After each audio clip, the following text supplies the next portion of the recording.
Bonjour à tous et bienvenue dans le 12-45. Jeudi 11 octobre, voici les titres. Des intempéries meurtrières dans le Var. 2 personnes ont été retrouvées mortes dans un véhicule qui avait été emporté par la crue d'un cours d'eau près de Sainte-Maxime. Le Var toujours en vigilance orange comme 3 autres départements.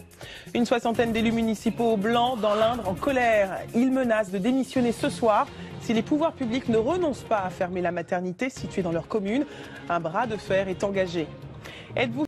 Je vous le disais en titre, une 60aine d'élus sont déterminés à sauver la maternité de leur commune menacée de fermeture. Ça se passe au Blanc, dans l'Indre. Un projet de réorganisation a été présenté, mais les élus municipaux craignent qu'il soit rejeté. Ils menacent donc de démissionner. Melchior Enzi. Enceinte de 5 mois, Jennifer pensait pouvoir accoucher à 5 minutes de chez elle. Mais depuis fin juin, la maternité du Blanc est à l'arrêt. On va faire 45 km de la petite route de campagne. Le réseau téléphonique est très mauvais sur cette route.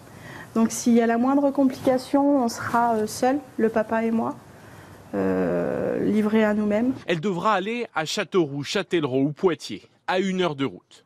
Une fermeture programmée, car selon l'Agence régionale de santé, le nombre de naissances est en baisse. 400 en 2009, 255 en 2017.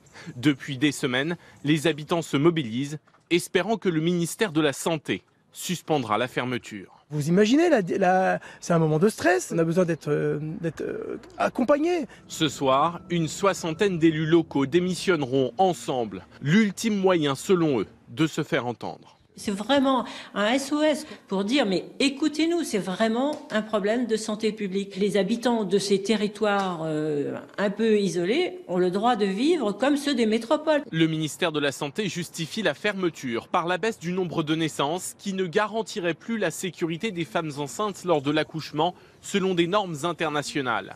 Mais selon ce professionnel, des solutions existent, même là où il y a peu de naissances. Même à 300 naissances, on peut essayer un tout petit peu de développer des alternatives à des endroits qui ne font pas certaines choses et puis essayer de recruter le maximum, quoi. La fermeture définitive du centre d'accouchement devrait être décidée en fin de semaine prochaine.